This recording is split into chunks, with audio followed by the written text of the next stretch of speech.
Entendes o que estás lendo? O podcast que te leva através das páginas da Bíblia, livro por livro, capítulo por capítulo. Uma exposição bíblica emocionante. Aperte os cintos e embarque comigo nesta viagem.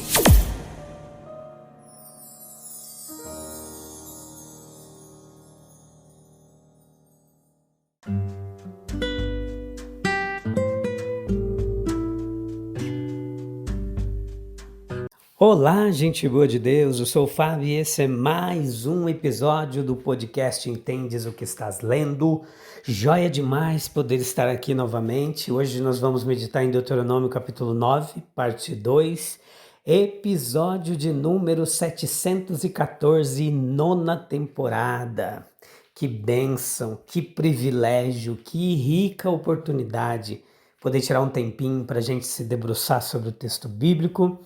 Obrigado pela sua audiência e paciência, que Deus abençoe grandemente a sua vida, você que sempre nos acompanha, você que está chegando agora, a palavra de Deus jamais volta vazia, então que ela te edifique, te renove, te transforme e te encha da presença do bom Jesus. Hoje vamos falar bastante aqui, vamos encerrar o capítulo 9, eu acho que esse é o último episódio, depois eu preciso confirmar, do capítulo 9.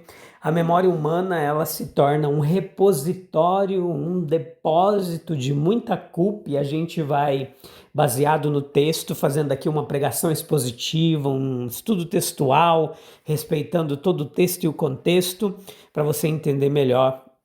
Muita teologia bíblica, história, arqueologia, geografia, de forma gratuita, a um toque no seu celular. Você encontra aí na Amazon, na Apple Podcasts, na Amazon Music, no YouTube Studio, no YouTube, no Spotify, na Deezer, no iVoox. Digita lá no Google, Entendes o que estás lendo podcast, e você vai ver os milhares de distribuidores que estão espalhando a palavra de Deus. Já temos alcançado 21 países, 5 continentes, milhares de vidas sendo tocadas, transformadas pelo poder da palavra de Deus. Esse é o nosso propósito aqui, trazer para você o que há de melhor em hermenêutica bíblica, em exegese, um comentário claro, objetivo, uma bagagem de mais de 30 anos aí, cerca de 30 anos de aprendizado, de estudo, de ensino da palavra de Deus.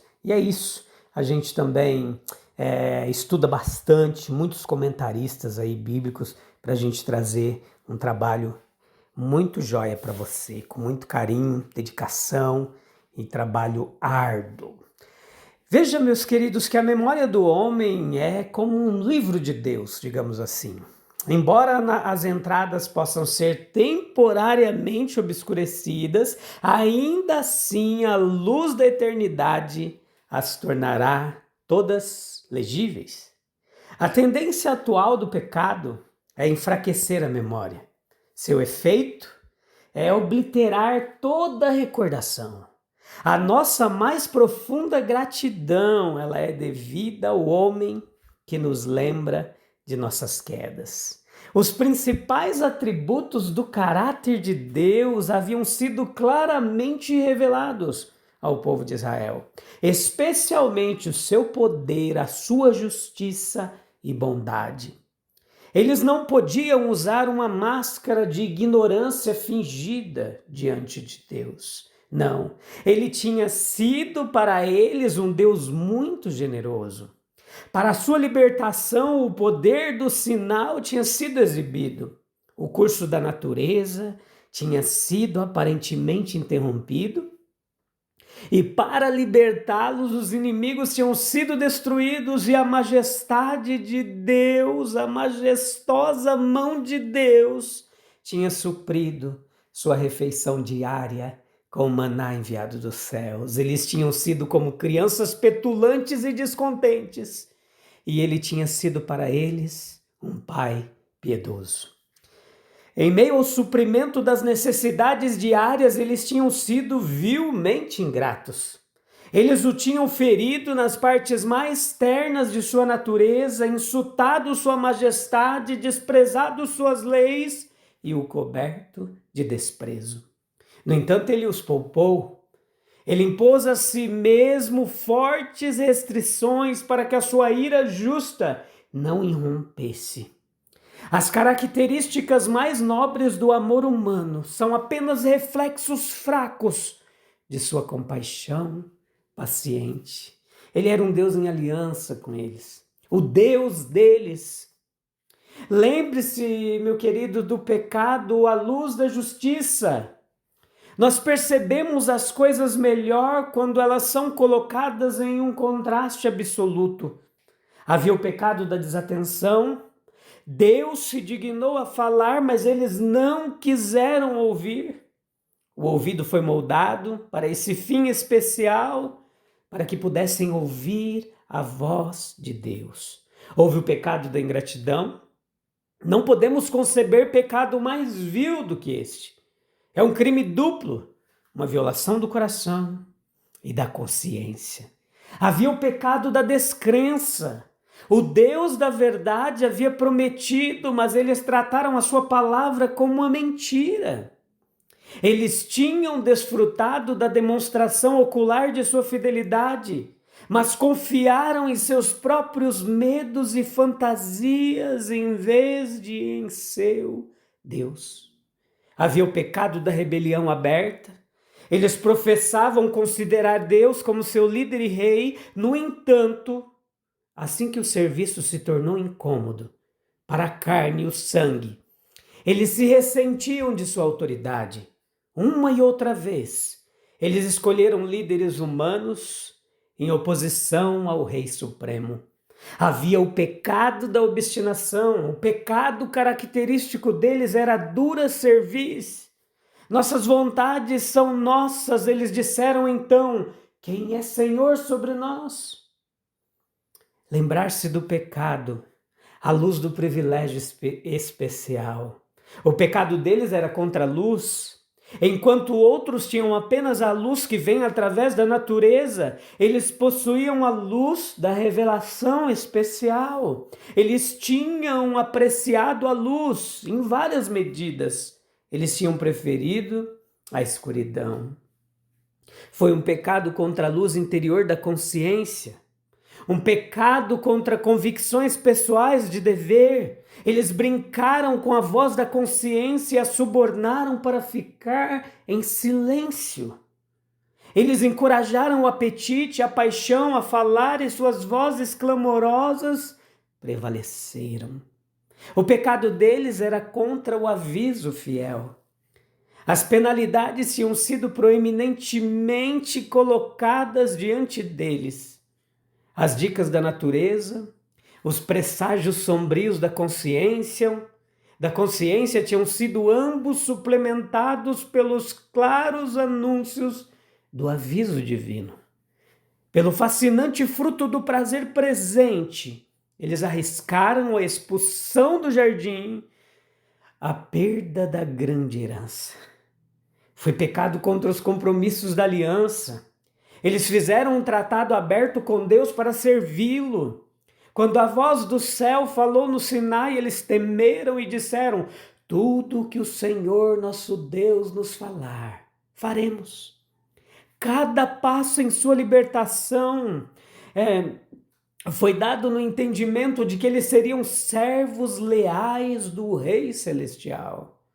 Assim, cada elemento de maldade estava misturado em sua conduta. E não está na nossa também? Muitas vezes, né? No caso deles foi um pecado na própria presença de Deus, um pecado no Sinai. Eles precisavam lembrar-se do pecado à luz da experiência. Eles tinham visto os efeitos terríveis da desobediência em outros. Seus olhos tinham contemplado o que Deus fez aos egípcios por sua arrogância ímpia. Eles tinham visto seus próprios companheiros morrerem por suas murmurações petulantes. Eles tinham visto uma multidão de pessoas mortas por idolatria. Serpentes venenosas tinham matado uma multidão. A terra se abriu e engoliu os filhos de Corá. Suas próprias memórias continham registros abundantes de que o fruto da transgressão era a morte. No entanto, eles ainda pecaram. Eles tinham visto as recompensas da obediência entre si. Enquanto eles tinham seguido os preceitos de Jeová, eles tinham prosperado. Eles tinham aspergido os umbrais de suas portas com sangue pascal, e o anjo da destruição tinha poupado seus primogênitos. Eles tinham cruzado o Mar Vermelho por um caminho perigoso e tinham obtido um poderoso triunfo.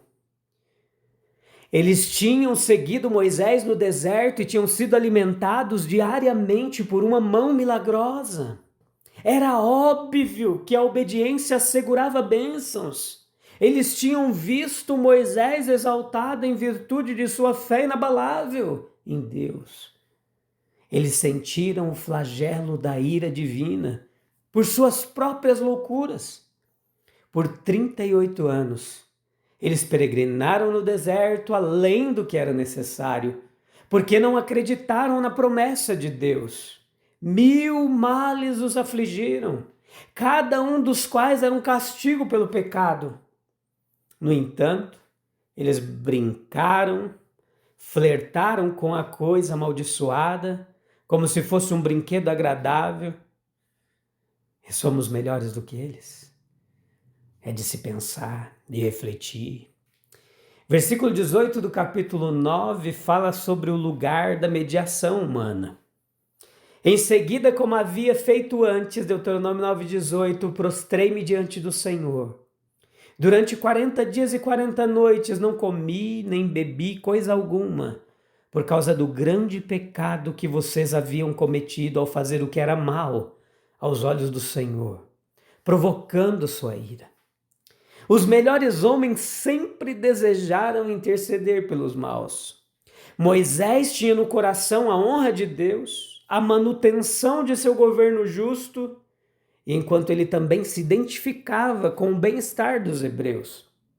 Se houver por parte do mediador uma inclinação para os interesses de uma parte em vez de outra, o seu ofício falhará. Uma parte ou ambas o rejeitarão.